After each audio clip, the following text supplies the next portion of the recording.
শুভ সকাল বন্ধুরা, শুভ নববর্ষ। কিন্তু এই ভিডিওটা নববর্ষের নয়। আমরা এখন যাচ্ছি শিয়ালদার উদ্দেশ্যে। ভোর ভোর আমরা বেরিয়ে পড়লাম তিনজনে, আমি, মা আর বাপি। দেখো, কথা বলতে বলতে আমরা শিয়ালদা অবধি পৌঁছে গেছি। এবার এখানে থেকে আমরা যাব আমাদের ডেস্টিনেশন, সেটা হচ্ছে রামপুরহাট স্টেশন। আমাদের ট্রেনটা ছিল 7:10-এর।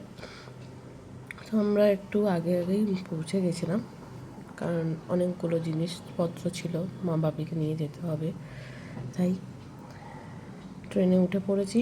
আমরা টিকিট কেটেছিলাম মা তারা এক্সপ্রেসে। এখন চা খেতে খেতে ট্রেনও রওনা দিয়ে দিল। আমরা শিয়ালদা ছেড়ে বেরিয়ে গেলাম আমাদের গন্তব্যের উদ্দেশ্যে।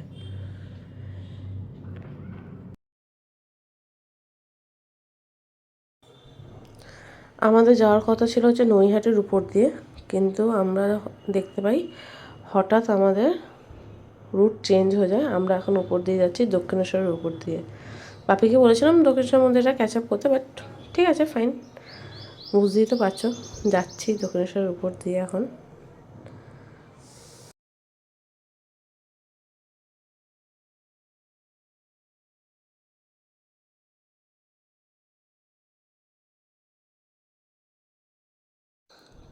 ঢুকে পড়লাম বর্ধমান স্টেশনে। এবার বর্ধমান স্টেশনে ঢোকা মানে হচ্ছে টিফিন করা আমাদের। আমরা নিয়ে নিয়েছিলাম বাটার টোস্ট আর ডিম সেদ্ধ। ওটাই আমরা খেয়ে নিয়েছিলাম টিফিনে, ব্রেকফাস্টের জন্য। আর কথা বলতে বলতে দেখো ঢুকে পড়লাম শান্তিনিকেতন, বোলপুর। আমার এটা খুব পছন্দের জায়গা, কেন জানি না, প্রত্যেকবার যখনই যাই তারাপীঠে তখনই মনে হয় এই জায়গাটার প্রান্তিক। এই দুটো আমাকে খুব টানে, খুব প্রিয় আমার এই দুটো জায়গা। এবং তার সাথে সাথে নিয়ে নিয়েছিলাম কফি। মা আর আমি একটুখানি কফি খেয়েছিলাম, কারণ আমরা যখন যাচ্ছিলাম তখন ছিল শীতকাল, আর আমি যখন এডিট করতে বসছি এখন হচ্ছে গরমকাল।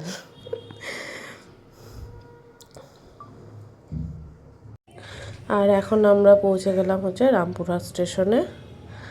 এখান থেকে আমরা ধরবো অটো, শেয়ারিং অটো ধরবো। শেয়ারিং অটো নেয় তোমার 30 টাকা করে মাথা পিছু, আর যদি তোমরা রিজার্ভ করো তাহলে 200 টাকা করে নিচ্ছে। এবং আমরা হোটেলে চলে এলাম। এই হোটেলটা আমরা আগে থেকে বুক করিনি, পরে অনেকটা খুঁজে নিয়েছিলাম, কারণ আমরা একটুখানি এবারে বাজেট ফ্রেন্ডের মধ্যেই থাকতে চেয়েছিলাম। তো আমরা একটু বেরিয়ে পড়লাম খাবারের উদ্দেশ্যে। আমাদের এখানে একটা ফিক্স দোকান আছে, যেখানে তারাপীঠে এলেই আমরা এখানেই খেতে আসি, এবং এখানের খাবারটা আমাদের খুব ভালোও লাগে। আমরা এখান থেকে নিয়ে নিয়েছিলাম, ওদের একটা স্পেশাল ভেজ থালি রয়েছে। মেবি 150 টাকা করে নিয়েছিল প্লেটটা। যখন স্টার্টিং ছিল তখন এটার দাম ছিল 100 টাকা। এখন প্রায় 4.5 বছর হয়ে গেল, ওরা এখন 150 টাকা করে নিচ্ছে। আর এর মধ্যে অনেক আইটেম ছিল। তো খেয়ে দিয়ে এসে একটু রেস্ট নিয়ে আমরা এখন সন্ধ্যেবেলা যাচ্ছি তারাপীঠে আরতি দেখতে। জানি না দেখতে পারবো কিনা, কারণ অনেকটা লেট হয়ে গেছে আমাদের তিনজনের বেরোতে, কারণ অনেকটা ভোরবেলা উঠেছিলাম বলে ওই জন্য ঘুমটা ভাঙেনি দুপুরবেলায়। আমরা এখন যাচ্ছিলাম। আর মন্দিরের আশপাশে তোমরা দেখবে অনেক জিনিসপত্র রয়েছে, যা যা থাকে ন্যাচারালি শহরে। অনেক খাবারের দোকান, প্যাড়ার দোকান, আচারের দোকান, তাছাড়া অনেক গিফটস বাড়ির লোকের জন্য, বন্ধুবান্ধবের জন্য যদি কিছু নিয়ে যেতে হয়। এখানে অনেক কিছু রয়েছে। ঠাকুরের বাসন, আমার ঘরের তো মনে হয় ঠাকুরের 90% বাসন মনে আমরা মা তারাপীঠ থেকে কিনেছে। মানে আগে যখন তারাপীঠ যাওয়া হতো, কিছু না কিছু মা ঠাকুরের জন্য নিয়ে যেতই কিনে। এটা মায়ের হ্যাবিট ছিল। এখন আর নিয়ে যায় না, কারণ মায়ের কাছে এখন কথা হচ্ছে আমার এখন সবই রয়েছে ঘরে, তাই আর কিছু কেনার নেই। দেখতে পাচ্ছ কত ভিড় মন্দিরে, বাপরে বাপ, সন্ধেবেলাও এত ভিড়। দাঁড়িয়ে আছি মাকে এক ফোঁটা দর্শন করার জন্য, বাট স্কোপ পাচ্ছি না। দেখি কতক্ষণে স্কোপ পাওয়া যায়।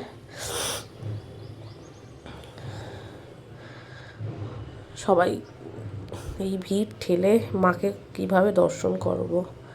মাগো দেখা দাও মা। যখনই একটু ফাঁকা হচ্ছে কেউ না কেউ ঠিক হাজির হয়ে যাচ্ছে। ওই জন্য সাইড দিতে বলছিলাম, যাতে একটু করা যায়। আর এই লোকটাকে দেখতে পাচ্ছ, 1 নম্বর হয়েছে। দেখো, আফটার অল মাকে আমরা দর্শন পেলাম মায়ের। মা আজকে পুরো সবুজে পুরো মেতে উঠেছে। তো এবার আমরা চলে এসেছি হচ্ছে স্ন্যাক্স আইটেম খেতে। স্ন্যাক্সে কী খাবো জানো? কিছুই না, জাস্ট ল্যাংচা। কারণ তারাপীঠে আসবো আর ল্যাংচা খাবো না তা তো হয় না। ল্যাংচা ইজ মাস্ট। আমাকে যদি 4 বেলাই একটা করে ল্যাংচা দেওয়া হয় তারাপীঠে গিয়ে, আমি খুব ভালোবাসি। আমি অন্য কোথাও ল্যাংচা অতটা ভালো লাগে না। যাই হোক, পরদিন এটা সকালবেলার ছবি। পুজো দিতে যাচ্ছি। মা বাপিকে বলেছিলাম আগে আগে বেরিয়ে যেতে, কিন্তু মা ব্রাহ্মণ মশাইয়ের সাথে বেরিয়ে গেছে এবং বাপি আমার জন্য অবভিয়াসলি দাঁড়িয়েছিল। নিচে গেলেই দেখতে পাবে। আমি এখন লিফট দিয়ে নামছি 14 বার, তার মধ্যে ফোন এসে গেছে আমার। কতটা ভালো করে রেডি হতে পেরেছি আমি নিজেও জানি না, কিন্তু রেডি হয়েছে একটা। দেখছো এই ভোরবেলায়, যেখানে সন্ধেবেলা পা রাখার জায়গা থাকে না, ভোরবেলা দেখতে পাচ্ছ কত ফাঁকা। ফুলের মালাও কিনে নিয়েছি মায়ের জন্য। আমি মা এসে লাইনে দাঁড়িয়েছিল, আমরা এসে টুক করে ঢুকে পড়েছি এবং যাচ্ছি আস্তে আস্তে মায়ের কাছে, মায়ের দর্শন নেব বলে। কিন্তু এর পরের ভিডিওটা আমি আর দিতে পারবো না, বিকজ এখন নতুন নিয়ম হয়েছে, ফোন কাউন্টারে জমা দিতে হয়। তাই ফোনটা আমার নিয়ে নেবে ওরা। যতক্ষণ পারবো ততক্ষণ ভিডিও করে নেব। কিন্তু আমি বলবো তোমরা যত সকাল সকাল আসতে পারবে তত সকাল সকাল তোমরা কিন্তু পুজো দিয়ে বেরোতেও পারবে, ঠিক আছে? কিন্তু আমরা চাইছি না একটু সকাল সকাল করতে। আর এখানে এখন তুমি ভিআইপি লাইনও পেয়ে যাবে। ভিআইপি লাইনে বেশিক্ষণ দাঁড়াতে হয় না, কিছুক্ষণের জন্য 1 ঘন্টার মধ্যে হয়তো পুজোটাও কমপ্লিট হয়ে যায়। আর আমি এখানে 3 রকমের মালা নিয়েছিলাম। একটা পুরো জবার মালা, আর 2টো অপরাজিতা ফুলের মালা, তার সাথে পদ্ম ফুল। এটা হচ্ছে মায়ের সেই দুধ পুকুর, যেটা এখন নতুনভাবে আবার সংস্করণ হচ্ছে। পুজো দেওয়া কমপ্লিট হয়ে গেছে। এখন আমরা চলে এসেছি বাবা ভোলাদেবের কাছে, তার মাথায় দুধ ঢালতে।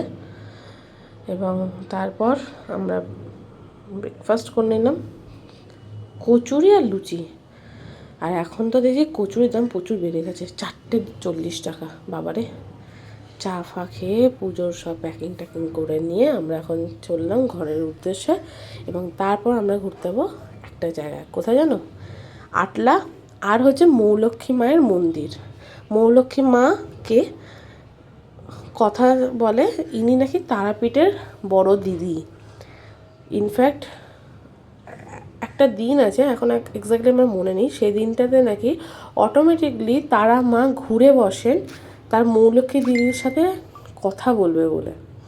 ভাবতে পারো? এখন আমরা যাচ্ছি মৌলক্ষ্মী মায়ের দর্শনে, তারপরে যাব আটলায় ফেরার সময়। একই রাস্তার মধ্যেই বলে, তো আগে মৌলক্ষ্মী মায়ের মন্দিরেই যাচ্ছি। আর এটা কিন্তু ঝাড়খণ্ড ডিস্ট্রিক্টে, ঝাড়খণ্ড স্টেটে, ঝাড়খণ্ড স্টেটে এটা। আমরা চলে এসেছি মৌলক্ষ্মী মায়ের মন্দিরে। পুজো দেবো না, জাস্ট প্রণাম করতে এসেছি, একটু নতুন কিছু জায়গা ঘুরতে এসেছি। কারণ প্রত্যেকবার আমরা তারাপীঠ যখন আসি তারাপীঠেই থাকি, তো একটু আশেপাশের জায়গাগুলো দেখে নেওয়া জাস্ট।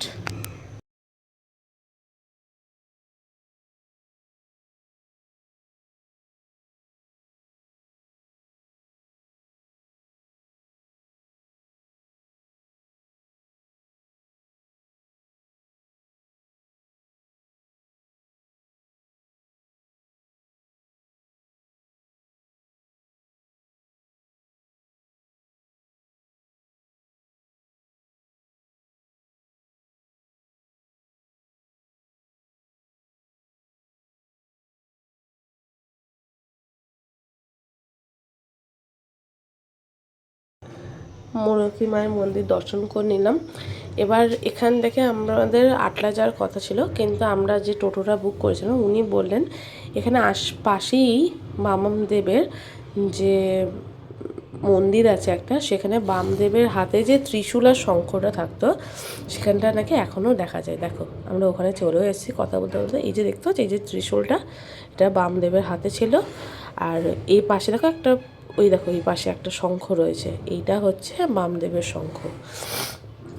এবং এই সেই রাজবাড়ি, যে রাজবাড়ি থেকেই বামদেবের তারাপীঠের যাত্রা শুরু হয়েছিল। যারা মহাপি তারাপীঠ সিরিয়ালটা দেখেছে স্টার জলসা তারা জানে এই রাজবাড়ির বিষয়ে, এবং এই রাজবাড়ির নাকি 108খানা শিব মন্দির আছে, যেগুলো এখন অনেকটাই ধ্বংসস্তূপের মতন হয়ে গেছে, বাট কিছু কিছু সংরক্ষিত এখনও রয়েছে। আমরা সেইগুলো একটুখানি ঘুরে নিলাম। এই সেই রাজবাড়ির, এটা হচ্ছে দুর্গা মন্দির, রাজবাড়িটা দুর্গা মন্দির। তো আমরা এখন বেরিয়ে পড়লাম রামপুরহাটের উদ্দেশ্যে। যাব হচ্ছে আটলা বামদেবের জন্মস্থানে। এটা হচ্ছে বামদেবের জন্মস্থান। এখানে প্রচুরবার আগে এসেছি বলে তাই আর ভেতরে ঢুকলাম না, মা বাপেই গেছে, আমি বাইরে থেকে জাস্ট একটু দেখিয়ে নিলাম, পুরোটা ভেতরে ঢুকিনি।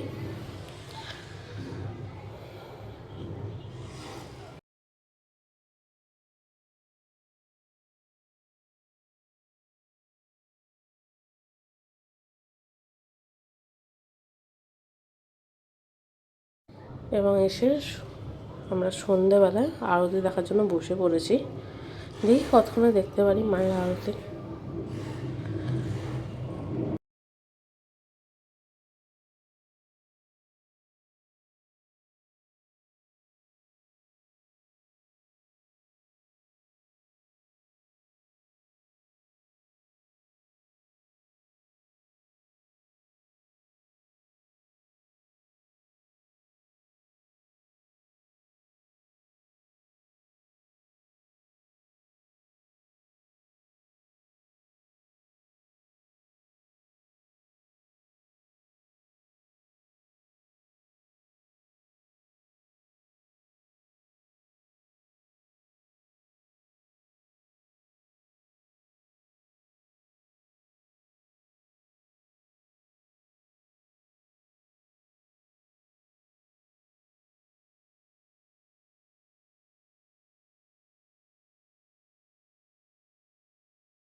মায়ের আরতি পর্ব এখানেই শেষ হলো, এবং আমরা এখন যাব একটু প্যাড়া কিনতে, কারণ তারাপীঠ এসছি, প্যাড়া ল্যাংচা নিয়ে যাও না তা তো হয় না।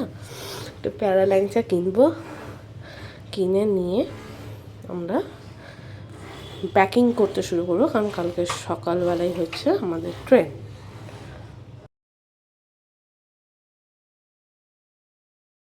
রেডি হয়ে গেলাম ফেরার জন্য। চেক করে নিলাম সবটা, পুরোটা ঘরের মতন করে রেখেছিলাম, এখন আবার হোটেল মতন করে দিয়ে চলে যাচ্ছি। দেখো মা বাপি আগেই বেরিয়ে গেছে লিফট ধরতে, আমরাও বেরোচ্ছি এখন। এবং এখান থেকে আমরা অটো বুক করে যাব হচ্ছে তারাপীঠে, রামপুরহাট স্টেশনে ট্রেন ধরার জন্য।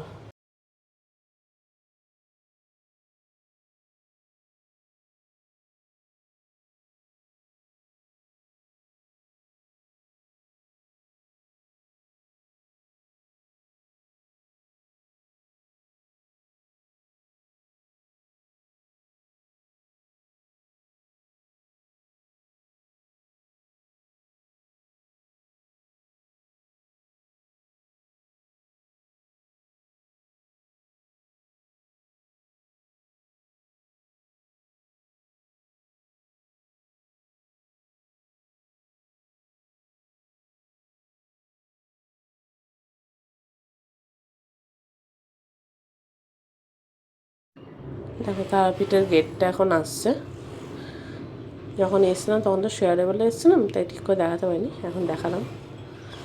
আমরা এখন যাচ্ছি রামপুরহাট স্টেশনে, এবং ওখানে আমাদের ট্রেন আসতে একটু লেট করছে। এটা হচ্ছে বন্দে ভারতটা, যেটা শিলিগুড়ি যায়। গেছিলাম না, সরি, আমরা যখন নর্থ বেঙ্গল ঘুরতে গেছিলাম তখন ফিরেছিলাম বন্দে ভারতে, বাট তারমা এক্সপ্রেসও এসে গেছে, এবং কিন্তু আমাদের এখনও ট্রেনের পাত্তা নেই, কখন যে আসবে অপেক্ষা করছি তার জন্য।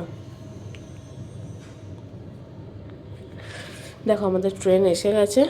আমাদের এবারে ছিল চেয়ার কাটে, এসি আমরা নিইনি, নর্মাল চেয়ার কারই নিয়েছিলাম। খুব একটা ভিড় ছিল না, বাট ঠিক আছে, ফাইন। আমরা এখন নামবো। চলো, টাটা, বাই বাই।